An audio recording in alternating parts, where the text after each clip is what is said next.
true crime story. Yo, everything in this story is 100% true. So, I was about 20, 30 something. You know, I was on the job, you know, working. And, I messed around and got hurt on the job. You know, something had to fell down and fell on my leg. So, luckily, I wasn't smoking weed at that time. You know, it was just one of them moments where I knew I needed me a good job and they required me not to smoke. So, you know, I stopped smoking for a minute. I do that from time to time. So they wind up sending me to the hospital because, you know, my shit was leaning off the bone. So I go to the hospital, right? And they pulling me in. I go take a paramedic because, yo, my shit was leaking. So I get to the hospital in the ER. Yo, when I say the first nurse, as soon as they opened up the paramedic door, you know, I'm laying like, I'm looking at my leg. So when they opened up the door, she was the first nurse there. She was like, we'll take him, and that's all I heard her say. I don't know if she was Hawaiian or black or something, but she was mixed with some type of Hawaiian and black. But so we go in and we up in there, right? She looking at my leg and putting all kind of stuff on it and shit like that. But the whole time I'm trying to, this was funny about it, I'm trying to be like macho and like tough. You know, I already had a fresh haircut, so I'm looking pretty suave, but my leg fucked up. So she cleaned me all up and she was like, yo, we're gonna keep you overnight. We're gonna run some x-rays and we're just gonna make sure that, you know, nothing is broken or you didn't rip any tissues or nothing like that. So I was like, okay, cool. You know, when I got there, it was already probably about 5:30, so shift was changing already for nurses.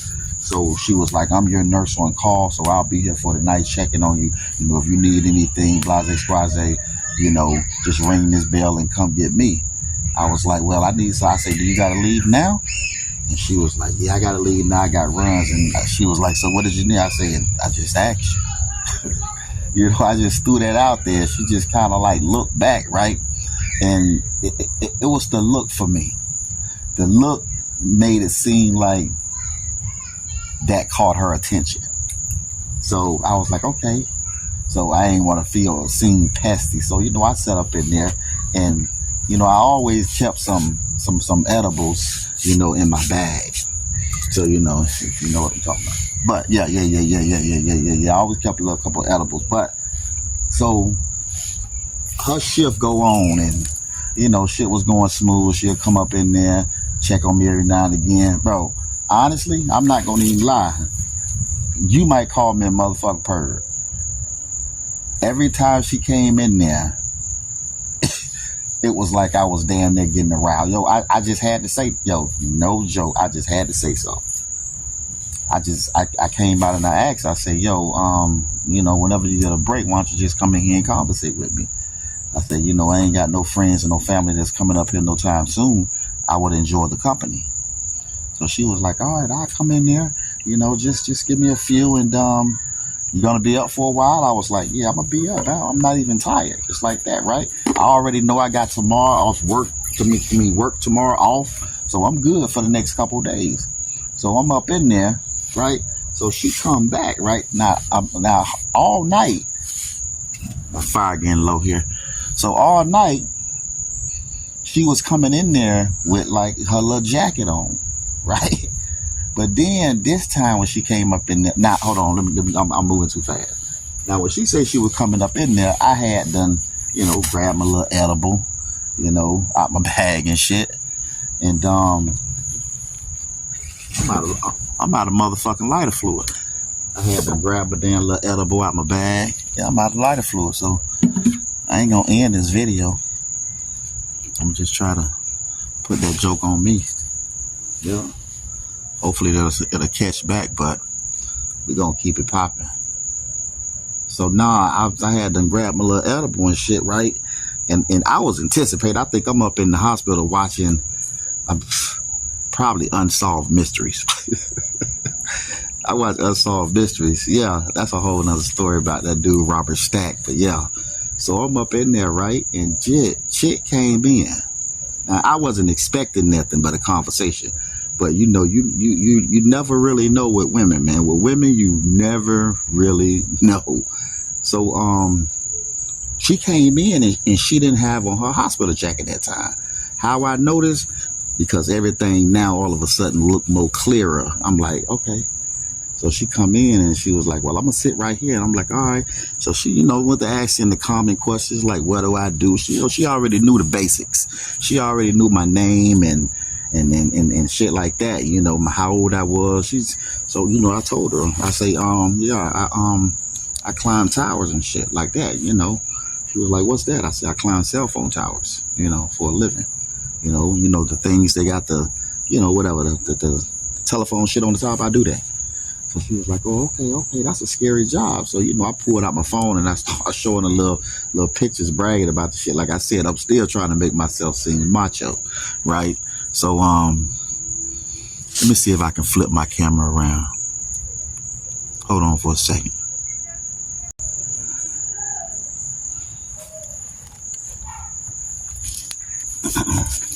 Okay, where I was at.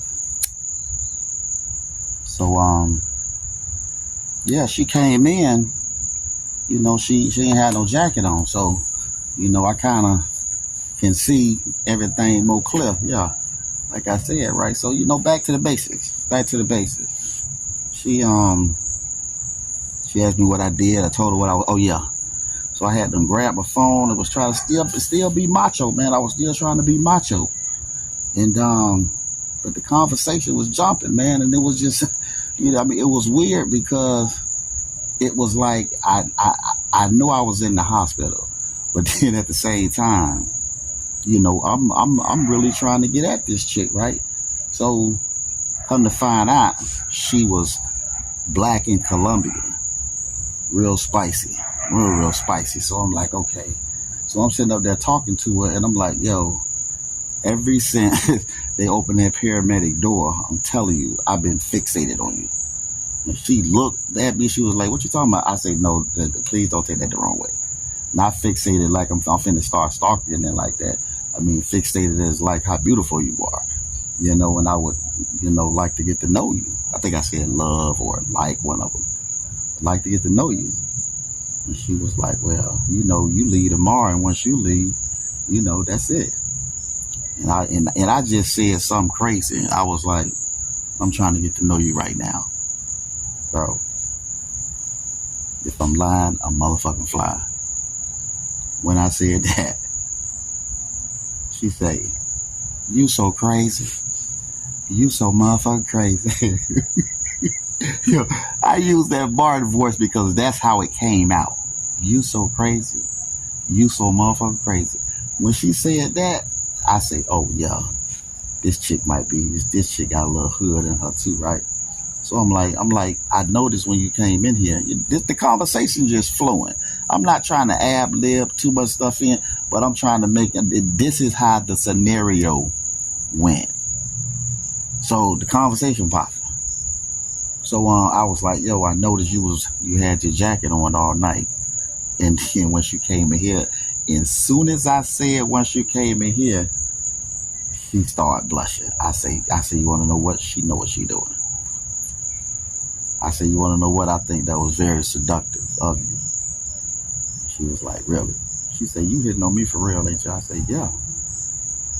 I want you right now, honestly.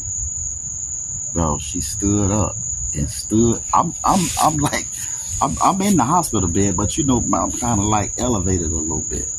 So she stood up, and when she stood up, bro, she kind of like grabbed my leg, and I was like, I ain't say nothing. And she went over and she locked the door. So she locked it. The lights was already dim. She left it like it was. Locked the hospital door and came back and say, I can't believe I'm doing this. It instantly just like grabbed my shit. And I'm like, oh man, it's finna go down. Soon as she grabbed my shit, it was how somebody, how they say do the little 9 to 10 move. When her arm was coming this way, My arm was going at the same time, bitch. I don't know you like that. Same time. so I had to met like her hip back. I ain't want to be aggressive, but it was just like, okay, I got to touch something. But she coming in for the kill. So she grabbed me, right? Once she grabbed me and she seen that I went all the way ready, but that bitch was damn near there. So she took that bitch out, and I don't want to get too spicy on this, but I mean, she started giving me head right off the back. Right off the back. And I'm like, oh shit, yo, I'm finna fuck this, I'm finna hit this in the hospital. Bro, I had to be getting some head spot. I give it about 2 minutes, 2 minutes tops. And she stopped and kind of was like, and I was like, yeah, come on. I was like, yeah, come on. I was like, yeah, come on. And I'm great, but the pants she had on, they were like scrubs. They was kind of like a little tight. So I'm trying to like grab the cat, right? And I set up, kind of like put my hands down. And she was classy. She was classy. She wouldn't let me go no further than that. She was like, not right now. We know she's something like, we can't do this. And I was like, I paused for a second. I was like, all right. So she left. I mean, bro, my dick's still hard. Don't forget now I'm on that edible. So she left. I mean, I'm like, God damn, she done peeled that on me. So I'm saying to myself, oh, she coming back. I ain't want to hit. I'm looking at that button like this. That button looking at me. I'm looking at that button like this. That button looking at me. I'm like, damn, what did I do? I'm like, was I too aggressive? Yo, so long story short, right?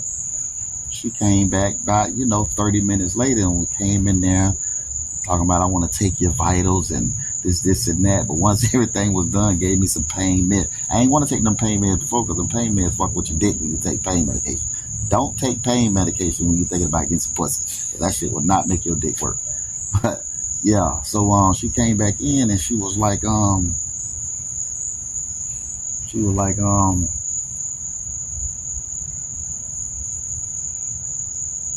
what she had to say? God damn. She came back in there. She said something like, whatever she said, she was like, this can't happen in here. Like I said, I ad-libbed something, but this is how it came out. This can't happen in here. And I'm like, all right then. So I mean, how can I get to know? She said, do you got a girlfriend? And I had to tell her. I mean, it was just mandatory. I mean, it was no reason for me to lie. For the simple fact, I done got the pussy already. I mean, I ain't get the pussy, but I'm halfway there. So I was like, yeah, but but that but just what it was. Yeah, but yeah, no. Yeah.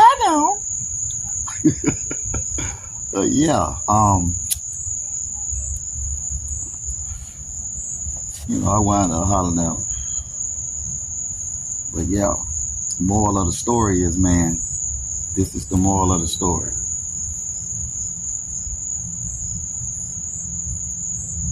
I was always told this by a dude, I ain't gonna call no names. But while a man is trying to get ready, a woman is already ready. So when you see it and you trying to work your way up on it, trust and believe. If she want it, she already gonna get it. That's just what that is, fellas. So, and another thing, don't never underestimate a woman. Don't never underestimate yourself. What comes out of your mouth speaks volume if you say it the right way. People are funny, man, especially people of the opposite sex from you. We're not the same. We're just the same species, but we think different, men and women do. Men and women think totally different. Don't get it twisted. Do not get it twisted. A woman think 100% different than we do. That's a whole nother story, but true crime story, man. Y'all, you can like and share this video. I usually don't say that, but that's if you want to. It really ain't no biggie, but Oh, I do not own the rights to this music. These are the tales, the freaky tales. These are the tales that I tell so well. These are the tales, the freaky tales. These are the tales that I tell so well.